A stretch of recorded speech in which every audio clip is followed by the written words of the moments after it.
വ്യാജമാല മോഷണത്തിന്റെ പേരിൽ ദളിത് സ്ത്രീയെ അപമാനിച്ച സംഭവത്തിൽ വീട്ടുടമയെയും എസ്ഐയെയും പ്രതിയാക്കി കേസ്. നെടുമങ്ങാട് സ്വദേശി ബിന്ദുവിന്റെ പരാതിയിലാണ് കേസ്. പേരൂർക്കട പോലീസാണ് കേസെടുത്തത്. ഏപ്രിൽ 23-നാണ് വ്യാജമാല മോഷണത്തിന്റെ പേരിൽ നെടുമങ്ങാട് സ്വദേശി ബിന്ദുവിനെ പേരൂർക്കട പോലീസ് കസ്റ്റഡിയിലെടുത്ത് മാനസികമായി പീഡിപ്പിച്ചത്. ബിന്ദുവിന്റെ പരാതിയിൽ പട്ടികവർഗ പട്ടികജാതി കമ്മീഷൻ കുറ്റക്കാർക്കെതിരെ കേസെടുക്കാൻ നിർദ്ദേശം നൽകിയിരുന്നു. ഇതേ തുടർന്നാണ് പേരൂർക്കട പോലീസ് കേസെടുത്തത്. ബിന്ദുവിനെതിരെ വ്യാജപരാതി നൽകിയ വീട്ടുടമ ഓമന ഡാനിയൽ, മകൾ Nisha, Peroorkada SI SG Prasad, ASI Prasannakumar എന്നിവരെ പ്രതിയാക്കിയാണ് കേസ്. ഓമന ഡാനിയലിന്റെയും മകളുടെയും പരാതിയിൽ SI പ്രസാദും പ്രസന്നകുമാറും ബിന്ദുവിനെ അന്യായമായി തടങ്കലിൽ വെച്ച് മാനസികമായി പീഡിപ്പിച്ചെന്ന് FIR-ൽ പറയുന്നു.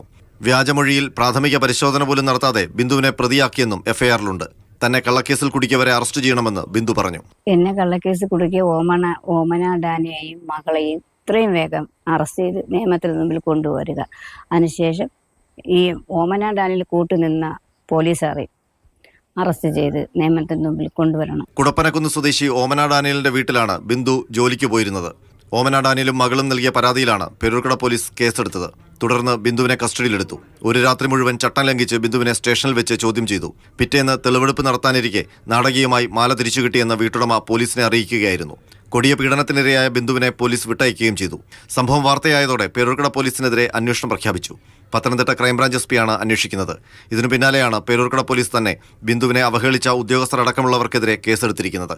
ദളിത് സ്ത്രീയെ അകാരണമായി പോലീസ് സ്റ്റേഷനിൽ അവഹേളിച്ച സംഭവം കേരളം ഏറെ ചർച്ച ചെയ്തിരുന്നു. മാതൃഭൂമി ന്യൂസ്, തിരുവനന്തപുരം.